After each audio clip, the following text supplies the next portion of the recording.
It's like, yes, this is your punishment. You love that girl and you love her hard until she's ready to love you back.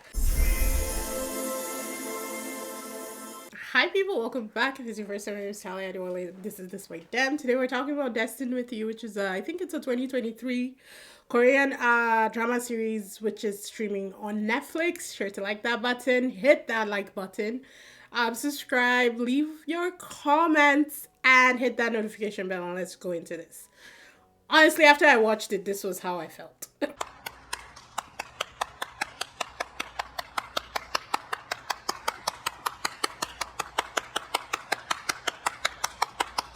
I loved it.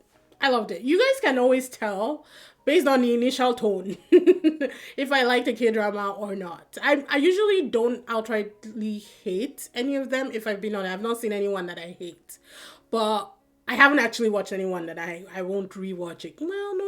There was Romance in the House. I didn't hate it, but there was not enough there for me to want to rewatch it. That's all I'm saying. So there's none I watched that I hated. But when I love them, you guys know. I love this. I loved it. It had everything. It had mythical, well, not mythical. It had mystery. It had supernatural. It had romance. Oh my god, romance. Yes. Yes. Sign me up. If there's any series where the chemistry is chemistry, you guys put it in the comment section. Because that's what I want. I'm here for love. I don't care about anything else. So if the love is not loving, don't recommend it to me. The reason why I risk, and I say it's a risk because this is hardship, guys. I risk watching Goblin almost every other month. I'm rewatching Goblin. I will watch it and cry and cry and cry. It's because the love was there, and there's always that for me to hold on to. So whether my heart is breaking or not, I can see the love there. I'm happy about it. So if the love is good, recommend the series. I don't want to cry though, but recommend this series. Okay, so let's do the talk, because I always have a write up for these. So this was a beautifully crafted K-drama, honestly, and I hope that it's been stealing hearts, because Destined with You, it had the perfect blend of romance, mystery, supernatural, intrigue, and they all just wrapped it up in one beautiful, stunning cinematic package. It follows Lee Hong-jo, a sincere, compassionate civil servant who was given a mysterious wooden chest bound to a centuries-old curse. Our male lead, god dang, Jang Shin-yu, is a hotshot lawyer cursed by his ancestors' wrongdoing, which brings an unexpected twist to his otherwise successful life.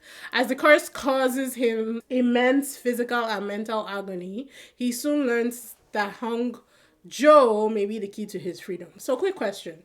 No, actually, first, let's go on a little tangent.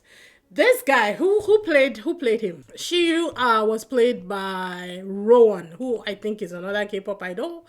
I don't know, guys. I don't know these people from jack shit. But he is the quintessential real life form of any webtoon male lead that you can think of. He is like stunning perfection, just walking.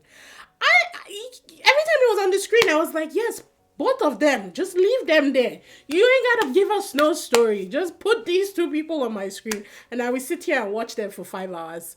No, darling. He was really good and his acting was good. I really loved it. Now back to the review. I wanted to ask one question. If the family knows that they are cursed, if they know that they are cursed, why do they keep procreating?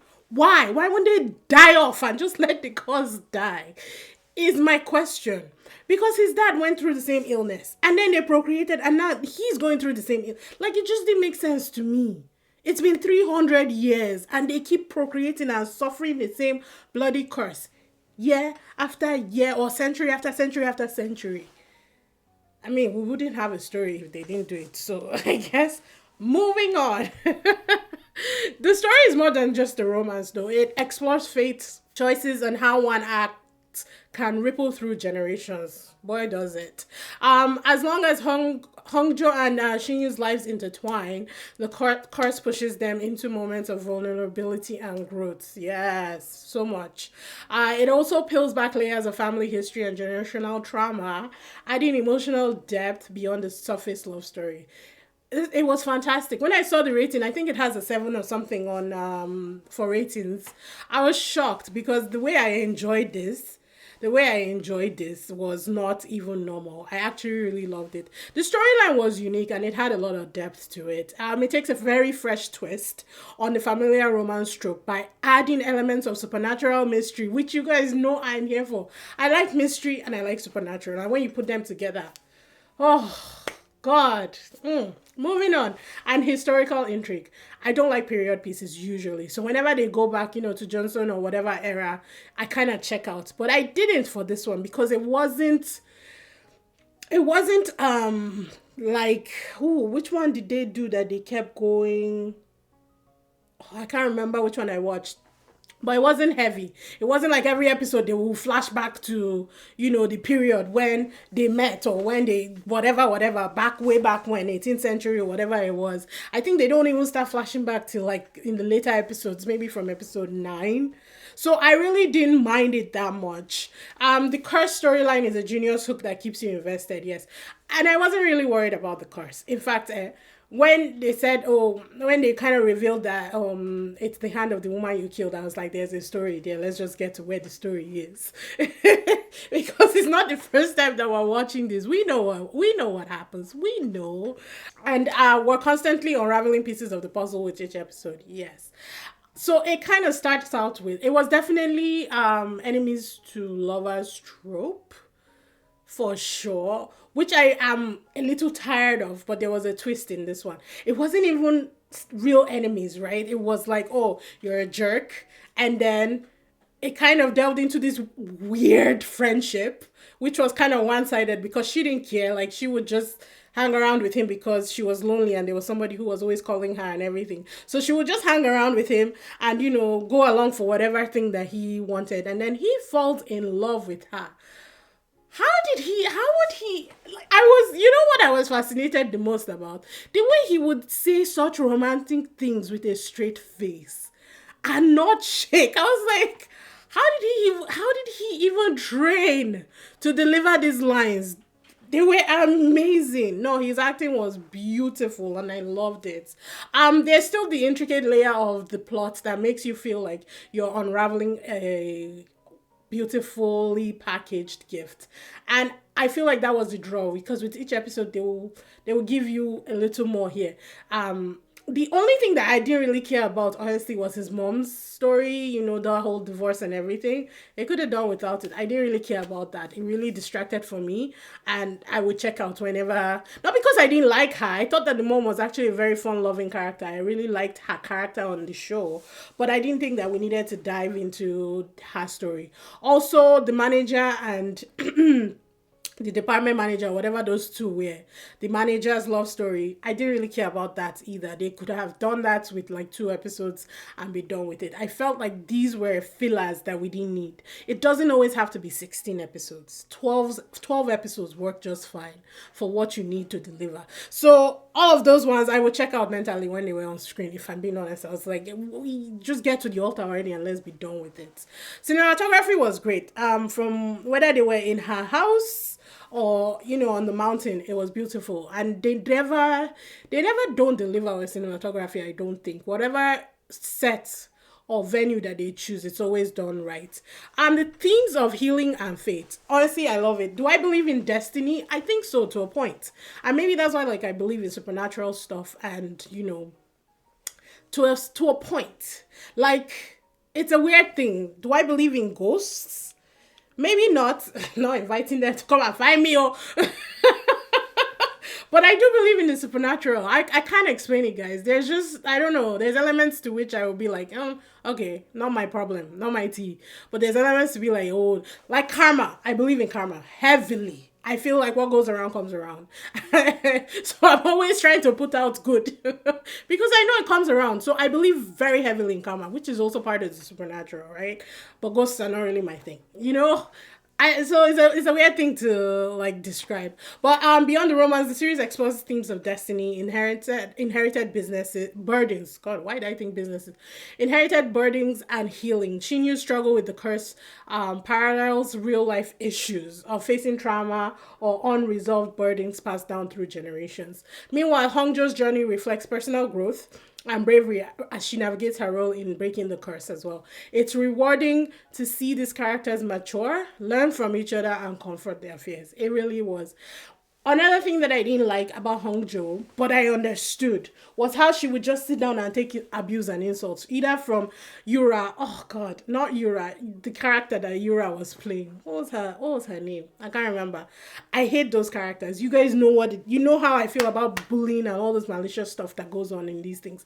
I hate them. So I was kind of sad that Yura was playing that character because I knew her from Exchange 3 and I thought that she was cute in this. And she played this a little too well, that it was a little too believable for me, you know?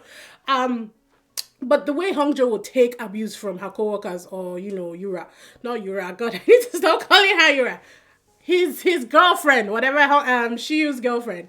I didn't like it. I was like, stand up for yourself. Why are you so meek? Why are you so calm? But it's because she was bullied so much. So now she has these insecurities and she doesn't know how to stand up for herself. So I understood it, but I didn't like it. And then there was that added element of the stalker too. I was like, it's not enough that they're dealing with a curse, dealing with falling in love, dealing with him basically two-timing his girlfriend, dealing with her falling in love with somebody else. Then you throw in a stalker as well. God, don't. Like, seriously. I love this series. Let's do character analysis. So Jo Bo-ah, who plays Hong Jo, she is also another growing favorite of mine. I saw her in Tale of the Nine-Tailed, and I think that I liked her. But I especially liked the male lead also in that. He's one of my favorite Korean actors, and I think the chemistry just worked so well. So whenever the chemistry is great between an actor and an actress, they kind of imprint. I imprint on them, and they kind of stay locked with me. But I liked her in that one. I thought she was strong. I thought she was strong when she needed to be. She was soft when she needed to be. She was commanding, like she filled the screen whenever she was on it. So I really enjoyed her portrayal in that TV show or series. In this one, I didn't even mind her because whenever she wasn't being bullied, she was vibrant, smiling, such a happy, helpful person. I really liked her. So the mix of vulnerability and resilience was refreshing. Even though I hated the bullying aspect where she couldn't stand up for herself, the other aspects where she was so full of life, so helpful, so smiley, so genuine, kind of balanced it out for me, and I enjoyed that. Her character could have easily fallen into the damsel in distress trope. Easily, but she doesn't let it get there, and I appreciated that very much. She's proactive and empathetic and unafraid to dive into the unknown to help those around her. Always. She was always willing to help no matter what. Even she was willing to help the stupid people that were bullying her in her office. Those are colleagues needed to be thrown off the roof. Her dynamic with Shin-yoon shows a progressive female lead who stands strong, independent of the male character's growth. Absolutely. Her character wasn't dependent on his character. And I think that's what I liked about both of them. And neither was his dependent on hers. Each one could stand individually in their own scenarios and you would be attached to them. And when they were together, they were like a power couple. Loved it. Jang Shin-yoon, who was played by Rowan. Like, I already told you how I felt about the actor, so let's just keep going. Rowan? Is it Rowan? Let's call him Rowan. Rowan's portrayal of Shin is deeply layered, yes, as he balances charm with moments of genuine vulnerability, for sure. The curse he's battling isn't a plot device. No, it's not. It's a reflection of his inner struggles and the burden of the familial guilt. Yes, I think that's what it is. Because at one point I was like, okay, so do the spells not work? Not me buying into the whole thing. I was like, okay, so there's no such thing as the curse of the spell, right? It's just maybe the curse was kind of real because there's no way that he could have just been imagining that. But I think it was the connection to their past lives that was coming through because some people do remember past lives. I believe in past life. I wish that I could hone in the memories of past lives. If I had one, I would be very happy with that. This is a tangent now, which is why I liked the idea of Sense 8. It wasn't really past life scenario, but it's like splitting the memories and the lives of 8 different people across the world, where you have everything, their memories, their experiences, their knowledge. I love that. I would gladly have 8, apart from the orgies, I would gladly have 8 siblings across the world where I can share memories, experiences, knowledge, expertise. 100, sign me up. Where do we sign up for this? Nobody should capture me in the middle of the night. I was not given permission to be a test subject. But I think that's what it was. That was what was going on with Shion here. The fact that they, they had this connection to their past lives. I think it was just passing down to him. So the curse was probably not real. It was more a memory than anything. And what's it called? And the regret of having to do that to the woman that he loved. And then the spells were obviously not real, because when she did the healing spell, I thought maybe it worked because he wasn't having symptoms. But again, it's in the mind, right? It's in the mind. He thought it did, so he felt that it worked. And then when things started to spiral again, he got his symptoms back. I love this show. It was so good. Okay. Shia's journey from being hardened and skeptical to softening in Hongjo's presence is incredibly satisfying to watch. I did not like the way he would compare her to his girlfriend in the beginning, or the way he would speak to her. When he told her that the reason why she was always eating alone was probably because of her. That was painful. The way he would side with his ex, he didn't know the truth, but still, his ex, we could all tell that she was a horrible person. There was no information there. I didn't like that, but I think where he got his where he got his payback was the fact that he fell for her first, and he fell so hard. I was like, yes, this is your punishment. You love that girl and you love her hard until she's ready to love you back. Yeah, it was great for me, honestly. Rowan's manages to convey this transformation with a subtlety that adds realism to the fantasy plotline. 100%. Like, give this man his flowers. He killed it. Like I said, the way he would say such romantic things with a straight face. And anyone else say, get a grip, shoe. I'm already rewatching it if you guys didn't know it. I think from my tone, when I'm doing these reviews, you should already know which ones that I'm rewatching and which ones I'm not. I'm already rewatching this again because I absolutely loved it. The supporting side characters were great. Particularly the family members tied to the curse. They offer a well-rounded view of the impact of ancestral decisions. 100%. Because his father was still doing the same stupid thing that his father was doing 3 years ago, talking about commoners and lowlifes and everything. Like, do they not learn? It just boggles my mind, I tell you. The characters, each one adds layers of tension, humor, warmth, and enriching the central storyline. At one point, I thought the mother was going to have an affair with the best friend. I'm not gonna lie. Like I said, I checked out every time they were doing her side story. So I wasn't particularly listening or reading subtitles when they were on my screen. But I seriously thought that the affections that the best friend was showing the mom, which were especially lacking in her own marriage currently, would lead to an affair. I'm happy that they didn't go that route, because they were already dealing with the two-timing situation with Shion and his girlfriend. These characters make the world of Destined with You feel lived in and help ground the supernatural elements in relatable everyday concerns. I loved it. Constructive criticism. There was some pacing issues in the middle, but honestly not enough to bother me. I think for me, it started in episode 7? Was it 7 or was it 10? When they actually do fall in love. Whatever episode that they actually agree, and acknowledge that they love each other. That was when it picked up for me. I will watch the first few episodes no matter what, but that was where it was like, okay, meat and potatoes, let's do this. I love that part. Moving on. But if you wanted to complain about the pacing, yes, some of the things do get repetitive sometimes, but not enough to distract from the story. I think the shifts between the tones of the show were fine, because they will switch from romance, to light-hearted comedy to the supernatural. And I feel like they blended the genres perfectly, if I'm being honest. But I'm a girl who likes these genres independently. And then when you put them together, it's just perfectly done for me. Which was why I particularly loved The Apothecary Diaries, because it was a perfect blend of murder mystery, romance, and intrigue. And then it blew my mind.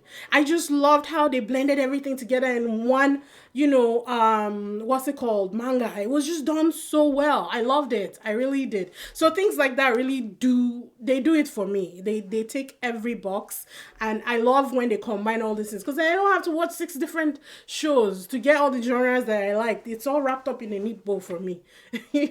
Some of the side characters could have been developed a little more, for sure. well. I think the only character that I needed to see more of, to be honest, because he was so entertaining, was the Chum, I think it was Chum, his company was called. The guy that they freed in the beginning, the guy that Shion helped get off his case, you know, that character I wanted to see more because I thought that his villainess was good for the show. I think they used him well. They didn't underuse him, but I think that they could have done more. Also, I feel like what's his name? Jae Jong, was that his name? The guy that was that Hongjo liked in the beginning, and then he started liking her by the end of it.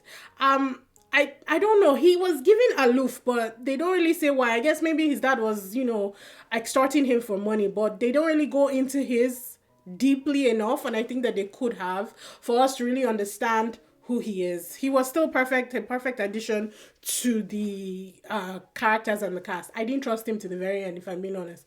I just felt like he would do whatever it took to get her, and he wasn't afraid to play dirty. But I liked it. I wanted to see the mayor and his daughter go down a lot harder than they did. You know, just showing her getting arrested and him in court was not enough for me. I needed to see them in those blue clothes in prison. Yes, they should have done that. But it's fine. We'll take what we take. Final thoughts. Destined with You is a beautifully constructed K-drama with a unique plot, memorable characters, goodness, can't speak, and a story that resonates on emotional and thematic levels. It tackles complex ideas like generational trauma, the power of love to heal, making it a romance that's not only heartwarming, but also thought-provoking. For sure. The chemistry between the leads was chemistry. Lord! It was good. It was perfect. The depth of the cursed backstory, like that too. And the stunning visuals combined to make a show that is memorable. And yeah, I really did enjoy it. What did I even want to say? When he fully embraced, you know, that he was actually falling in love with her and that their destinies were entwined, and he just, you know, full on turned to her, I liked it. I do wish that he had ended things with his girlfriend a lot sooner though, because there was one point where I love that she stood 10 toes and said, what are you doing exactly? Did you break up with your girl? No. And then you want me to be here, what? Just the side chick, what?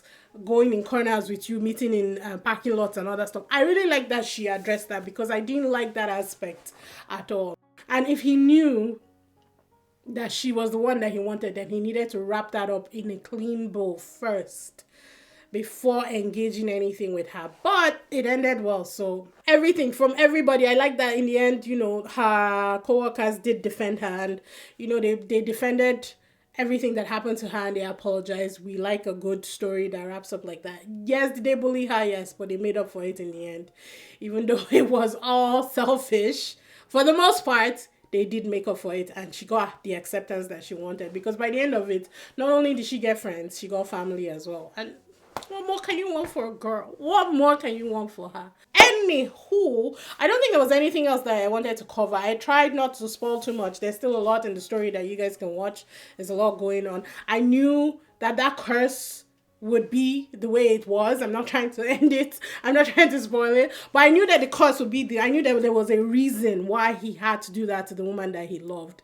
And I knew that once they figured that out, everything else would fall into place. And I loved how that all played out. But yeah, hope you guys enjoyed it. Leave your comments. I know a lot of you watch this. I know a ton of you watch this. So please leave those comments. Let me know what you loved about it, what you didn't like. You know, there's some things. I have rose-colored glasses right now. I'm not even ashamed to say it, guys, because I love it so much. I see no wrong in it. So let me know some of the things that distracted for you, if there was any. And let me know some of the things that you loved about the show.